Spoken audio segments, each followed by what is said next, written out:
My fingers were still shaking when I pulled my wedding dress from Emma's closet. The ivory silk fell between my hands like a ghost I thought I'd buried 5 years ago. The same dress I wore on what I believed was the happiest day of my life. The same dress I thought I'd donated to charity after my divorce destroyed everything I thought I knew about love. But here it was, hidden behind Emma's winter coats like a dirty secret. My breath caught in my throat. The dress had been altered. Taken in at the waist. Hemmed shorter. Someone had spent money making it fit a smaller frame. Someone had been planning to wear my wedding dress. The room started spinning. The familiar scent of Emma's vanilla perfume suddenly made me nauseous. I could hear my heartbeat pounding in my ears, drowning out everything else. My mind raced back to my divorce. David's sudden coldness. The way he'd stopped looking me in the eyes. How Emma had been so supportive, bringing me tissues and ice cream while I cried about my failing marriage. "You deserve so much better than him," she'd whispered, holding me while I sobbed. The memory burned now. Every comforting word felt like poison. I held the dress up to the light streaming through Emma's bedroom window. The alterations were professional. Expensive. This wasn't some impulsive decision. This was planned. My legs gave out. I sank onto Emma's bed, still clutching the dress, when something crinkled beneath the fabric. A receipt. From the tailor. Dated 6 months before my divorce was finalized. The date made everything click into place like the final piece of a horrifying puzzle. But what I found sewn into the dress lining would prove they'd been planning this betrayal from the very beginning. 7 years ago, I thought I had built the perfect life from nothing. I was 26, climbing the corporate ladder at Morrison Marketing, working 60-hour weeks because I loved the rush of closing deals and creating campaigns that made people feel something. My corner office overlooked the city, and every morning I'd stand at that window with my coffee, watching the world wake up below me, feeling like I was exactly where I belonged. David was my anchor in all that chaos. We met at a coffee shop near my office where I'd grab lunch between meetings. He was reading Hemingway, wearing a navy sweater that made his eyes look impossibly blue.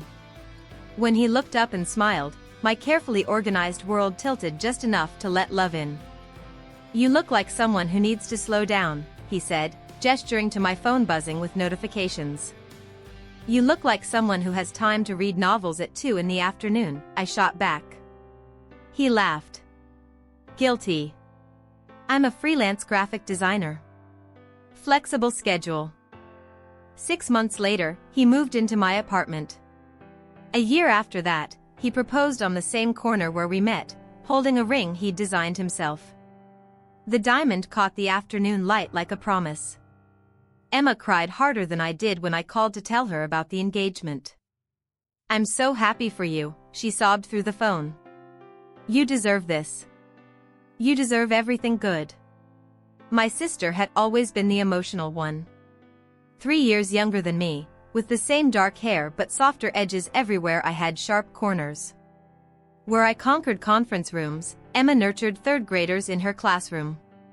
Where I built walls to protect myself from getting hurt, Emma trusted everyone completely. Our parents died in a car accident when I was 22 and Emma was 19. We only had each other after that. I became her guardian, helping her finish college while I started my career.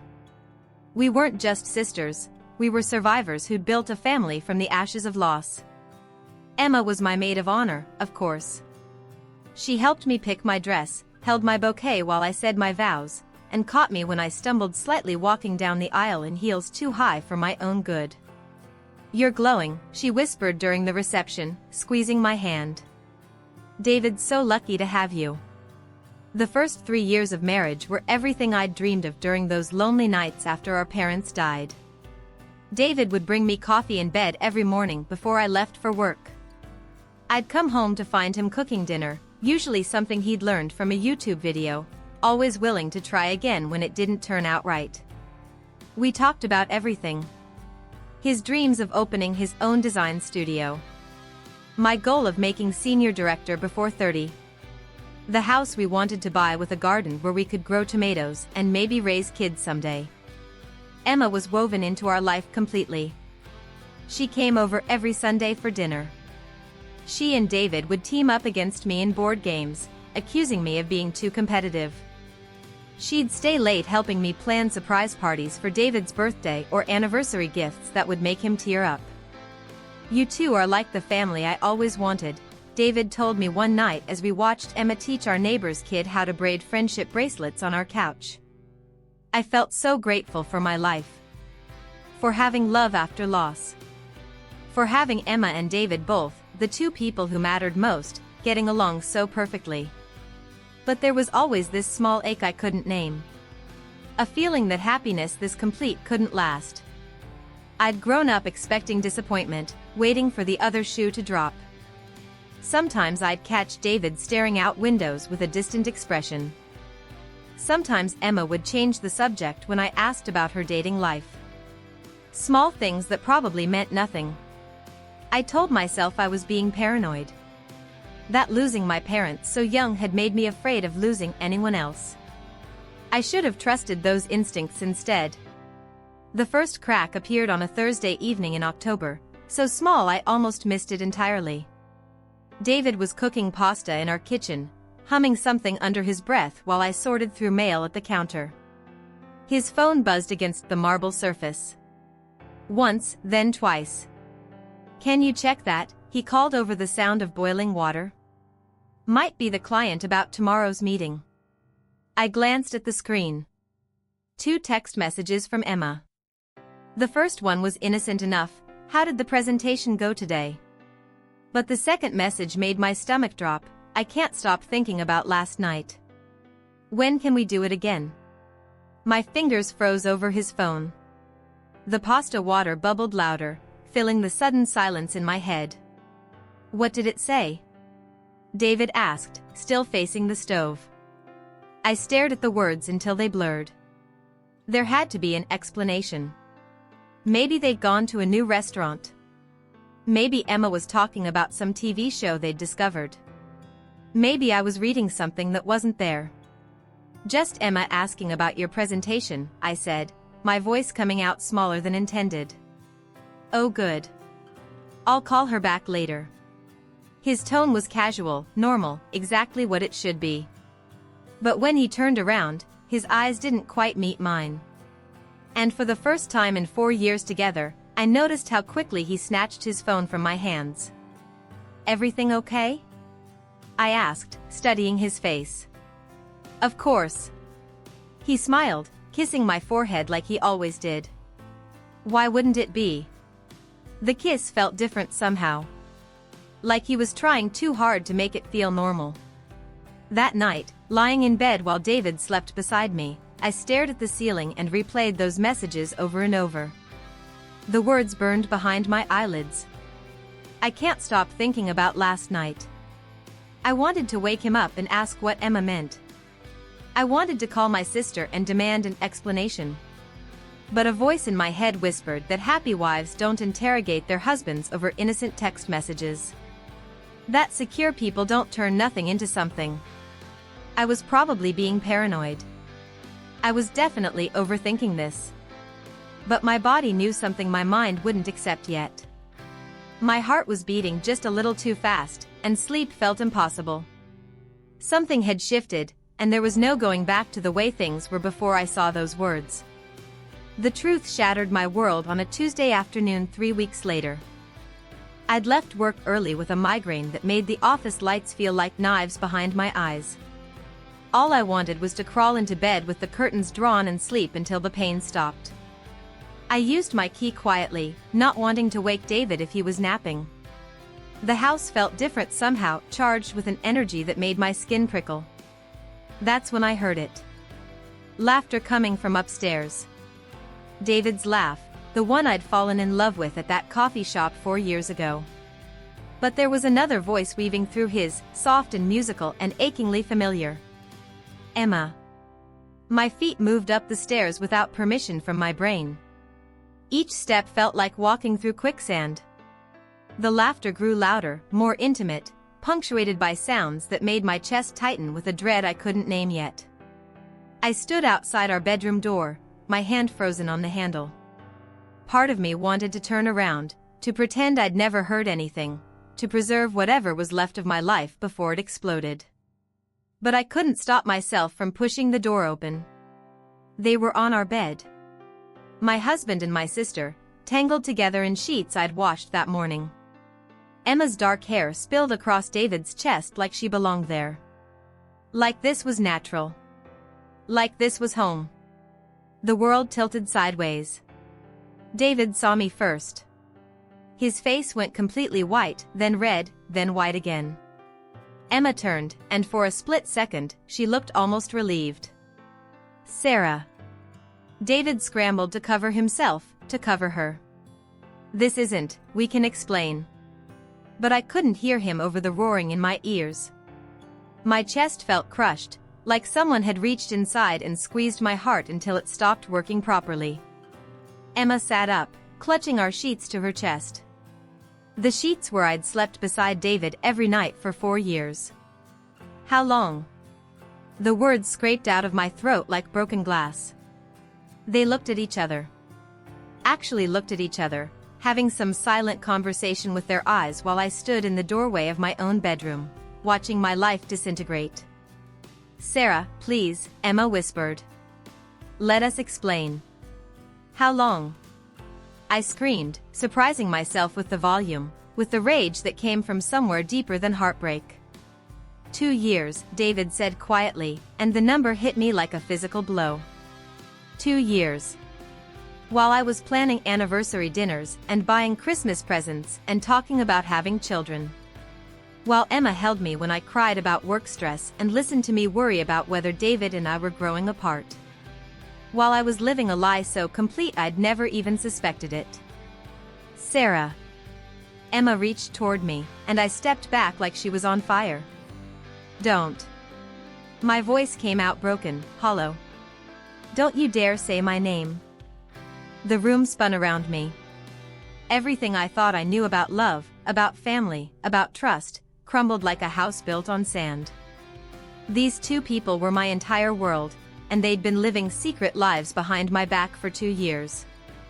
I turned and ran downstairs, grabbing my car keys with hands that wouldn't stop shaking. Behind me, I heard David calling my name, heard Emma crying, but their voices sounded like they were coming from underwater. I sat in my car in our driveway, staring at our house, the house where I'd felt safe and loved and completely stupid, and realized I had nowhere to go. The 2 people I trusted most had been betraying me together, and I was completely, utterly alone. I didn't go home that night. Or the next night. Or the one after that. Instead, I checked into a hotel across town, paying with a credit card they couldn't track. The Hampton Inn on 5th Street, with beige walls and scratchy sheets that smelled like industrial detergent instead of the lavender fabric softener Emma had recommended. I called in sick to work. Food poisoning, I told my assistant. My voice sounded normal over the phone, professional and controlled, while I sat on the bathroom floor in my hotel room, crying so hard I couldn't breathe. The physical pain surprised me most. My chest felt cracked open, like someone had reached inside and rearranged everything wrong. I couldn't eat without throwing up. Couldn't sleep without seeing them together. Couldn't stop my hands from shaking long enough to hold a coffee cup. David called 47 times the first day. Emma called 32 times. I counted because counting was easier than thinking about what they might be saying to each other about me. By the 3rd day, the calls stopped. I ventured out only for necessities. Grocery store runs at midnight when the aisles were empty. Gas station coffee that tasted like burnt plastic but kept me functional. The world looked exactly the same as it had before my life imploded, and that felt like the cruelest joke of all. People went about their normal lives laughing, complaining about traffic, buying flowers for their wives, while I felt like I was walking through a movie set where nothing was real. The worst part was the isolation. I couldn't call my friends because they were our friends, And how do you explain that your husband and sister have been having an affair without sounding pathetic? I couldn't call my coworkers because mixing personal disasters with professional life was career suicide.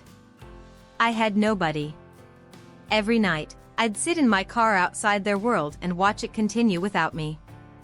David's car appeared at Emma's apartment on Thursday evening. Friday evening. Saturday morning. They weren't even trying to hide anymore. I watched them through Emma's living room window like some pathetic stalker, seeing them cook dinner together, seeing David brush Emma's hair off her face the way he used to brush mine. They looked happy. Relieved, even. Like I'd been the problem all along. The shame was suffocating. How had I been so blind? How had I missed 2 years of lies? What kind of person gets betrayed by the two people they love most and doesn't even notice? I started making lists in my hotel notepad. Signs I should have seen. Moments that made sense now. The way Emma always found excuses to come over when I was working late. How David had suddenly become interested in Emma's school events. The inside jokes they developed that I was never part of. I'd been living with strangers who knew exactly how to manipulate my trust. But somewhere between the crying and the self-blame and the sleepless nights, something else began growing in the darkness of that hotel room. Anger. Not the explosive kind that makes you scream and throw things. The cold kind that calculates and plans and waits for the perfect moment to strike back. They thought I was weak. They thought I'd roll over and disappear quietly, making their transition to happiness easier. They thought I'd be the victim in this story forever. They were about to learn how wrong they were. Because the woman who'd built a successful career from nothing, who'd survived losing her parents and raising her sister, who'd created a life worth stealing, that woman was still inside me somewhere. And she was done being anyone's fool. The transformation happened on a Wednesday morning in my hotel bathroom mirror. I was brushing my teeth, staring at a woman I barely recognized. Hollow cheeks, dark circles, hair that hadn't been washed in 3 days. I looked like someone life had happened to, not someone who made life happen. That's when I realized they were winning. While I was falling apart in a cheap hotel room, David and Emma were building their future on the ruins of mine. They'd stolen my husband, my sister, my home, my sense of reality, and I was letting them get away with it. The old Sarah would have confronted them. Screamed. Demanded explanations and apologies that would never be enough. The old Sarah would have made a scene that they could dismiss as crazy jealousy. But the new Sarah understood something crucial: revenge is a dish best served in silence. I checked out of the hotel that morning and went home. David was there, sitting at our kitchen table like he belonged there, like he hadn't been living a double life for 2 years. Sarah. He stood up, relief flooding his face. Thank God. We need to talk. Yes, I said calmly, setting down my purse. We do. I listened to him explain.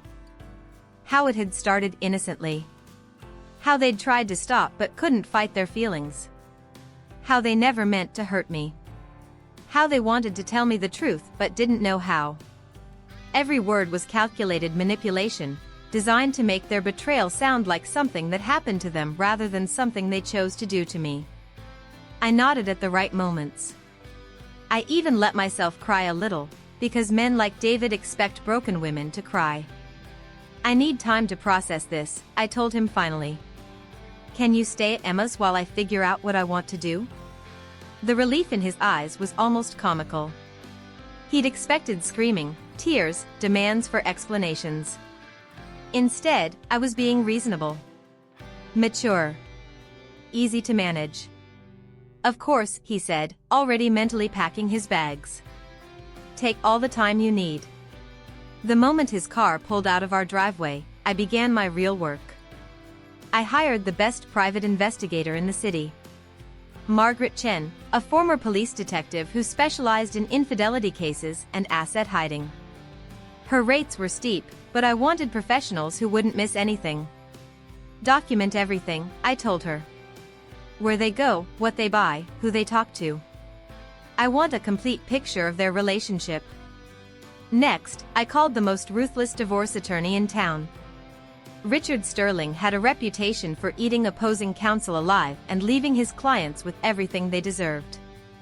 Adultery is grounds for at-fault divorce in this state, he said during our consultation. If we can prove a pattern of deception, we can make this very expensive for them. I opened new bank accounts they couldn't access. I gathered financial documents, copying everything before David noticed anything was missing. I changed my life insurance beneficiary and updated my will. But most importantly, I became an actress. When David came by to collect more clothes, I was understanding. Supportive, even. I asked about his new living situation with Emma like I cared about their comfort. When Emma finally called, crying and apologizing, I listened patiently. I even agreed to meet her for coffee to work through this as sisters. Sitting across from her in the cafe where she'd once helped me plan surprise parties for David, I watched her try to justify 2 years of lies. She was scared, I realized. Scared of losing our relationship, scared of being the villain in this story. I never meant for this to happen, she sobbed. You have to believe me. I know, I said, reaching across the table to squeeze her hand. Love is complicated. The relief on her face was beautiful. She thought I was going to forgive them. Make this easy. Play the understanding wife and sister who graciously stepped aside for true love. She had no idea I was gathering ammunition for the war they'd started without my permission. Because while they were playing house and planning their future together, I was planning something else entirely. Something that would make them understand that actions have consequences. And some consequences last forever. The power shift began with something as simple as a credit card statement. Margaret, my private investigator, slid the documents across my kitchen table with a satisfied smile. 3 months of surveillance had painted a detailed picture of David and Emma's life together. They're not being careful, she said, pointing to highlighted charges. Hotel rooms charged to your joint account while you were at work. Jewelry purchases. Even couples therapy sessions, all paid for with your money. I stared at the evidence of their audacity.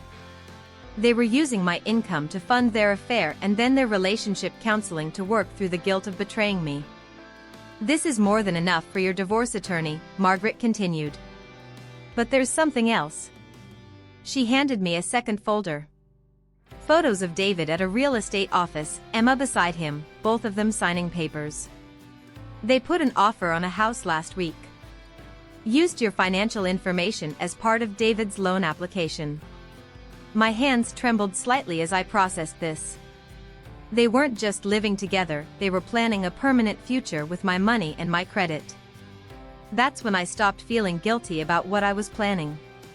The first small victory came when I canceled our joint credit cards. David called within hours, panicked. Sarah, there's been some mistake. My card was declined at dinner. No mistake, I said calmly. I closed the accounts. I thought it was best while we're figuring things out. Silence. Then, how am I supposed to pay for things? The same way you paid for things before you met me, I imagine. I could hear Emma in the background asking what was wrong. The stress in David's voice when he tried to explain was music to my ears. Next, I had a conversation with Emma's principal. Not about the affair, I was too smart for that. About her attendance. I'm concerned about my sister, I told Dr. Williams. She's been calling in sick a lot lately, and I think she might be struggling with some personal issues. Dr. Williams thanked me for my concern and assured me they'd keep an eye on Emma's situation. What he didn't mention was that Emma had already used up most of her sick days covering for her rendezvous with David. The third victory was the most satisfying. I scheduled a dinner party. Nothing elaborate, just a few close friends, the ones who'd known David and me as a couple and Emma as my devoted sister. I want to share some news, I told them over dessert, David and Emma notably absent. David and I are separating. He's been having an affair. The gasps of shock were genuine. These people had seen us together for years, had celebrated our anniversary just months ago. With who? Asked Janet, our neighbor. Someone we all know, I said sadly. But I'd rather not say. I'm trying to handle this with as much dignity as possible. By the next day, everyone in our social circle was speculating. By the end of the week, someone had figured it out. The whispers followed David and Emma everywhere: the grocery store, Emma's school pickup line, their new favorite restaurant. But with each small victory, a voice in my head grew louder. Was I becoming like them? Manipulative? Calculating? Was I turning into someone who destroyed lives for revenge? Late at night, I'd lie in my bed now, and wonder if I was becoming a monster. If the woman who could plan these careful cruelties was someone I wanted to be. Then I'd remember David's relieved face when I told him I needed time to process. I'd remember Emma's tears that were more about her own guilt than my pain. I'd remember 2 years of lies and manipulation and stolen moments funded with my own money.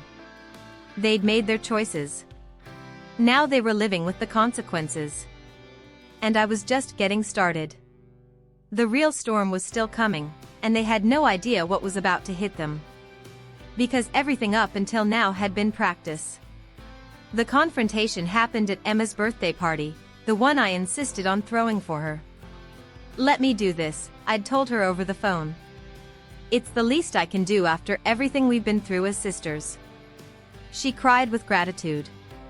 David called it incredibly mature of me. They had no idea I'd invited everyone: our parents' old friends, Emma's colleagues, David's business associates, our entire social circle. 50 people gathered in the community center I'd rented, expecting to celebrate Emma turning 30. Instead, they got a front row seat to justice.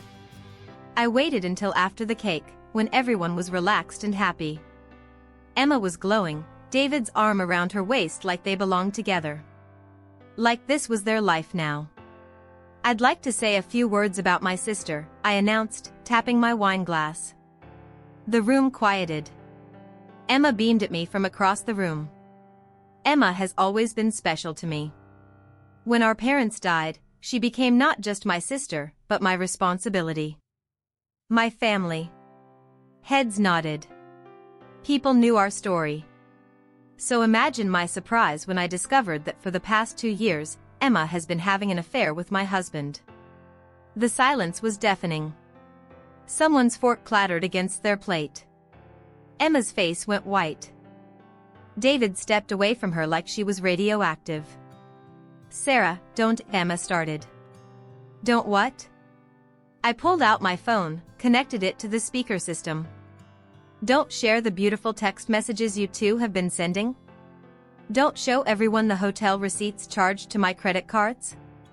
I pressed play. Emma's voice filled the room. I can't wait until she's at that conference next week. We'll have the whole house to ourselves. David's voice followed. She's so trusting. Sometimes I feel bad about how easy this is. Emma, don't feel bad. She's getting what she deserves for being so naive. The recording continued. 2 years of their secret conversations, their mocking laughter about my obliviousness, their plans to wait for my promotion before asking for a divorce so the settlement would be bigger. People started leaving.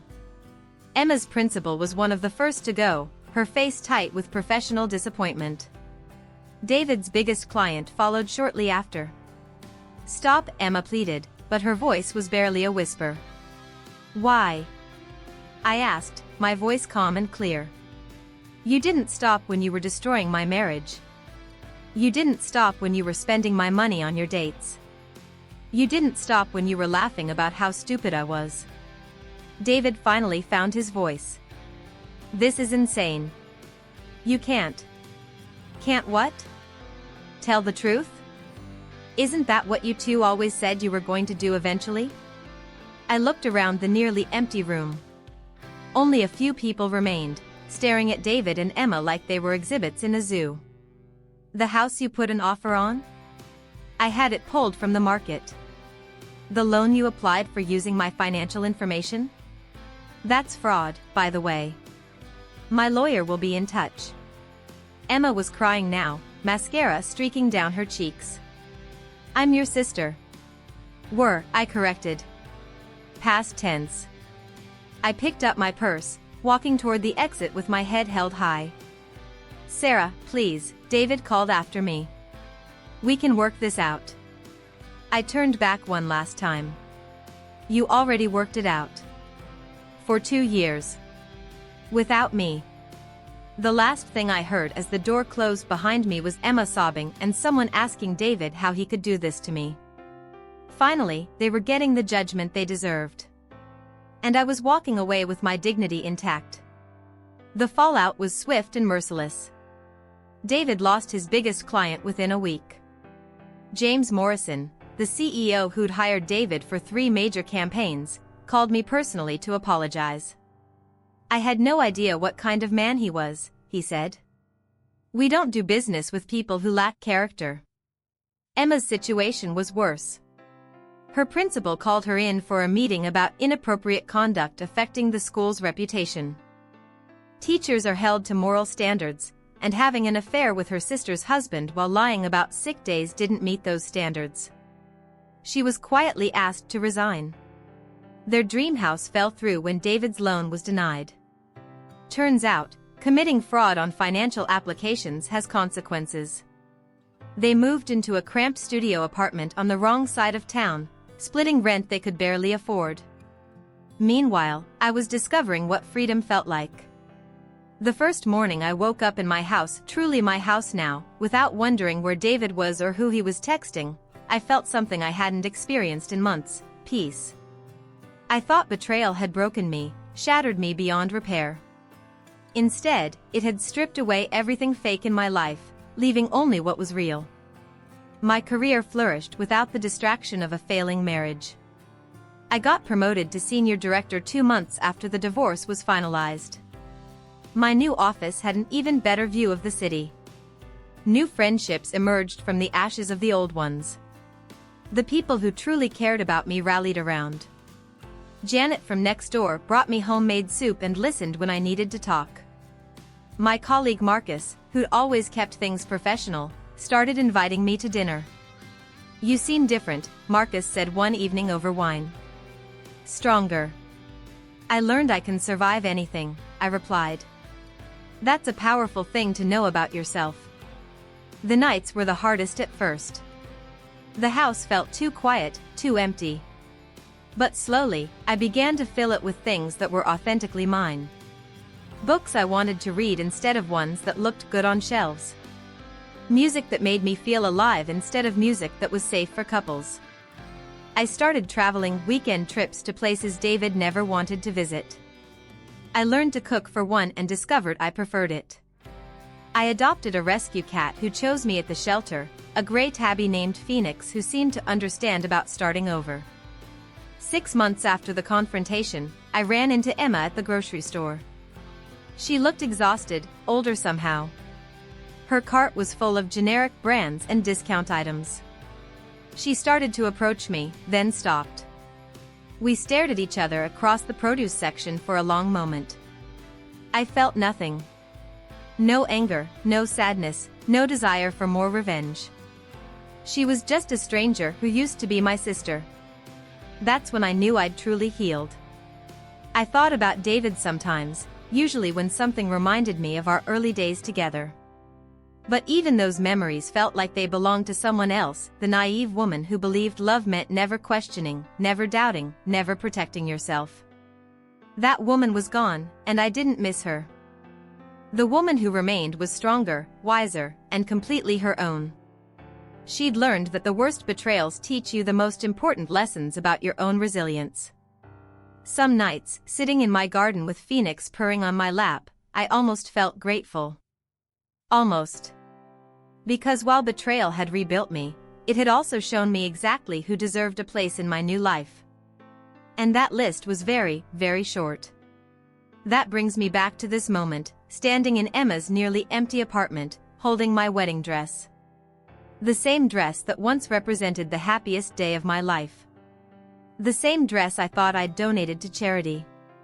The same dress she'd secretly altered to fit her smaller frame, planning to wear it when she married my husband. But now, looking at the ivory silk in my hands, I felt something completely different than that first moment of discovery. Not heartbreak. Not betrayal. Not even anger. Relief. Because this dress, my dress, was coming home with me. Just like everything else that truly belonged in my life. I can explain, Emma whispered from the doorway, watching me fold the gown carefully. No need, I said, tucking the dress under my arm. But thank you. She looked confused. For what? For showing me who you really were before I wasted more years believing in people who didn't deserve my trust. I walked past her toward the door, past the boxes of a life she was packing up to move back to our parents' old house. Past the dreams she'd built on the foundation of my broken marriage. Sarah, wait. We're still sisters. I stopped at the door and looked back one final time. No, I said simply. We're not. Outside, the autumn air felt crisp and clean. I put the dress in my car and drove home to my house, my life, my future that belonged completely to me. That night, I hung the wedding dress in my closet next to the new clothes I'd bought for my new life. Tomorrow, I'd take it to be cleaned and preserved. Not as a memorial to betrayal, but as a reminder of survival. Because sometimes the universe has perfect timing. Sometimes the people who try to destroy you end up giving you exactly what you needed, the chance to discover who you really are when everything fake is stripped away. And sometimes, justice isn't something you seek. Sometimes, justice is simply living well.